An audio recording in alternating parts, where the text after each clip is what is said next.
Hello friends, आप देख रहे हैं आपका अपना यूट्यूब चैनल असिस्टेंट प्रोफेसर 1972। और इस वीडियो में मैं आपके लिए लेकर आया हूं एमपीपीएससी असिस्टेंट प्रोफेसर भर्ती 2022 से जुड़ी हुई लेटेस्ट अपडेट। अगर आप चैनल पर नए हैं तो चैनल को सब्सक्राइब जरूर कीजिएगा।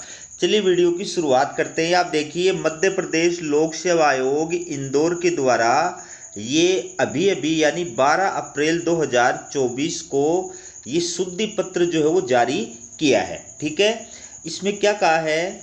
इसमें आयोग ने कहा है सहायक प्राध्यापक परीक्षा 2022 समस्त विज्ञापित विषयों हेतु एवं ग्रंथपाल तथा क्रीड़ा अधिकारी के पदों के लिए अतिथि विद्वानों को अधिकतम आयु सीमा में 10 वर्ष की छूट प्रदान किए जाने एवं समस्त अभ्यर्थियों हेतु ऑनलाइन आवेदन करने की प्रक्रिया पुनः प्रारंभ करने विषय। तो दोस्तों, यद्यपि एमपीपीएससी के द्वारा ये शुद्धि पत्र जो है 28 मार्च 2024 को भी जारी किया गया था, जिस पर वीडियो बना करके मैंने आपको जानकारी प्रदान की थी। और चूंकि कल 13 अप्रैल 2024 इसमें जो है बिना विलंब शुल्क के ऑनलाइन आवेदन करने की लास्ट डेट है, इस वजह से एमपीपीएससी के द्वारा आज ये शुद्धि पत्र जो है दोबारा जारी किया है। क्योंकि इसके अंदर आपकी जो योग्यता की गणना की जाएगी वो 13 अप्रैल 2024 को आधार मान करके की जाएगी। यानी 13 अप्रैल 2024 तक जो अभ्यर्थी असिस्टेंट प्रोफेसर की भर्ती के लिए योग्य होगा उसी को जो है योग्य माना जाएगा। उसके बाद में जो विलंब शुल्क के आधार पर ऑनलाइन आवेदन की डेट है उनके आधार पर उसको अयोग्य नहीं माना जाएगा। ठीक है, वो जो डेट है वो डेट सिर्फ आपको विलंब शुल्क से भुगतान करने की है। बाकी योग्यता का निर्धारण है वो 13 अप्रैल 2024 के आधार पर ही किया जाएगा। ठीक है, तो जो मध्य प्रदेश शासकीय महाविद्यालयों में गेस्ट फैकल्टी के रूप में जो कार्य करने वाले अतिथि विद्वान थे उनको आयु सीमा के अंदर 10 वर्ष की अधिकतम छूट जो है वो इसके अंदर प्रदान की गई है। इस वजह से उनको दोबारा जो है ऑनलाइन आवेदन करने का अवसर प्रदान करने के लिए, और कुछ अभ्यर्थी जो नेट क्वालिफाइड थे और जिन्होंने हाई कोर्ट के अंदर रिट याचिका दायर की थी तो उनको पुनः जो है मौका प्रदान करने के लिए एमपीपीएससी के द्वारा ये शुद्धि पत्र जो है वो जारी किया गया है।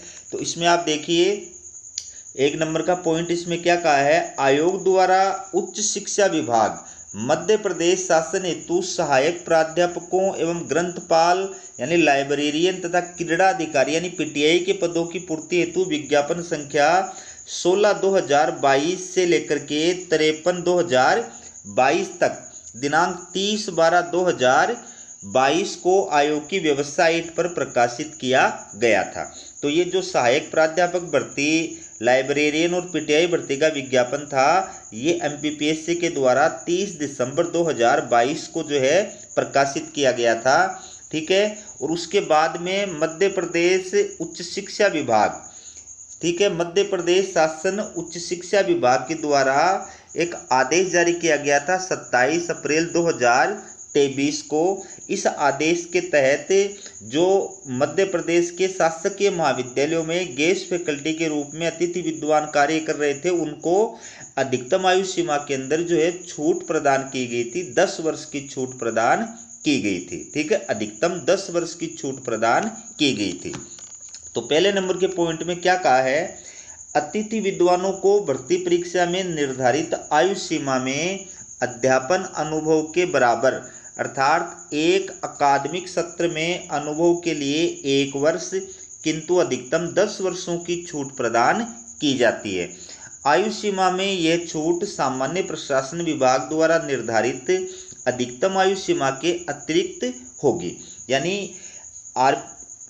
यानी एमपीपीएससी के द्वारा जो एज लिमिट निर्धारित की गई है, ठीक है, उस एज लिमिट के अलावा जो है ये छूट प्रदान की जाएगी। और इसमें 1 साल के टीचिंग एक्सपीरियंस के आधार पर 1 वर्ष की छूट प्रदान की जाएगी। तो जितने साल आपने टीचिंग एक्सपीरियंस गेस्ट फैकल्टी के रूप में अर्जित किया है उसके अनुसार आपको जो उतने साल की एज लिमिट के अंदर छूट प्रदान की जाएगी, लेकिन अधिकतम 10 वर्षों की आपको छूट प्रदान की जाएगी। ठीक है, इसके अनुक्रम में आयोग द्वारा जारी पृथक पृथक विज्ञापन दिनांक 30/12/2022 में शासकीय महाविद्यालयों में रिक्त पदों के विरुद्ध कार्य करने वाले अतिथि विद्वानों को अधिकतम 10 वर्ष की आयु सीमा में छूट प्रदान की जाती है।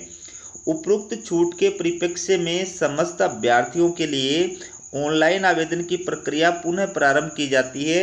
इस हेतु तिथि विन्यास निम्नानुसार रहेगा। तो इसमें जो ऑनलाइन आवेदन है वो प्रारंभ होने की डेट आपको पता है 5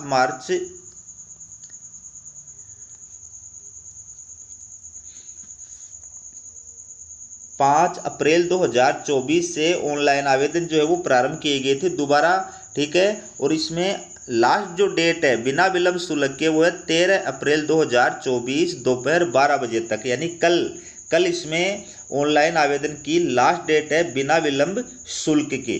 और इसमें जो सामान्य शुल्क है 500 रुपये अनारक्षित कैटेगरी के लिए और 250 रुपये आरक्षित कैटेगरी के लिए। इस शुल्क के आधार पर आप कल दोपहर 12 बजे तक जो है इसमें आवेदन कर सकते हैं। तो इसमें आपकी जो योग्यता है वो 13 अप्रैल 2024 तक काउंट की जाएगी। उसके बाद अगर आप लेट फीस के आधार पर अप्लाई करते हैं लेकिन आप योग्यता जो है 13 अप्रैल 2000 बाद के अंदर अर्जित करते हैं तो आप इस भर्ती के लिए अयोग्य माने जाएंगे। तो ऐसे अभ्यर्थी जो 13 अप्रैल 2024 को योग्य हैं, असिस्टेंट प्रोफेसर के लिए योग्य हैं, ठीक है, लेकिन किन्हीं कारणों से वो फॉर्म भरने से वंचित रह जाते हैं, तो वो जो है 3000 रुपये विलंब शुल्क के साथ में और 16 अप्रैल 2024 दोपहर 12 बजे से लेकर के 20 अप्रैल 2024 दोपहर 12 बजे तक भर सकते हैं। और लेट फीस जो है 50,000 रुपये के साथ में आप जो है 22 अप्रैल 2024 दोपहर 12 बजे से लेकर के 30 अप्रैल 2024 दोपहर 12 बजे तक भर सकते हैं, ठीक है। लेकिन ये छूट जो है वो सिर्फ अभ्यर्थियों को इस आधार पर दी गई है कि कोई अभ्यर्थी अगर फॉर्म फिलअप करने से वंचित रह गया है उसी के लिए। बाकी इसमें देखिए पॉइंट नंबर 1 में क्या कहा है, समस्त अभ्यर्थियों के लिए अहर्ता हेतु अंतिम तिथि 13 अप्रैल 2024 ही रहेगी। दिनांक 13 अप्रैल 2024 के पश्चात अहर्ता प्राप्त करने वाले अभ्यर्थी आवेदन करने हेतु अपात्र होंगे। विलंब शुल्क के केवल विलंब में आवेदन करने की सुविधा हेतु है। तो 13 अप्रैल 2024 ये डेडलाइन है। इस दिनांक तक जो असिस्टेंट प्रोफेसर के लिए क्वालिफाइड है वो अभ्यर्थी ही योग्य माना जाएगा। इसके बाद में अगर आप 30,000 रुपये लेट फीस से या 50,000 रुपये लेट फीस से आवेदन कर रहे हैं 30 अप्रैल तक, लेकिन आप अगर क्वालिफाइड नहीं हैं तो आपको योग्य नहीं माना जाएगा। अगर 13 अप्रैल के बाद में आपने योग्यता हासिल की है तो आप योग्य नहीं माने जाएंगे, ठीक है। नोट इसमें क्या कहा है, पूर्व में आवेदन कर चुके समस्त अभ्यर्थियों को पुनः आवेदन करने की आवश्यकता नहीं है, ठीक है। पहले जिन्होंने इस भर्ती विज्ञापन के तहत अप्लाई कर दिया था उनको अब दोबारा अप्लाई करने की आवश्यकता नहीं है। माननीय उच्च न्यायालय द्वारा आयु सीमा की छूट के संदर्भ में दायर विभिन्न याचिकाओं तथा विषयवार मूल विज्ञापन हेतु आवेदन करने की अंतिम तिथि के बाद नेट परीक्षा परिणाम दिनांक 17/1/2024 द्वारा उत्तीर्ण होने के आधार पर जिन अभ्यर्थियों को परीक्षा में बैठाने हेतु आदेशित किया गया है उनके लिए पृथक व्यवस्था अपेक्षित नहीं है तथा वे सामान्य अभ्यर्थियों की भांति अपना ऑनलाइन आवेदन प्रस्तुत कर सकते हैं।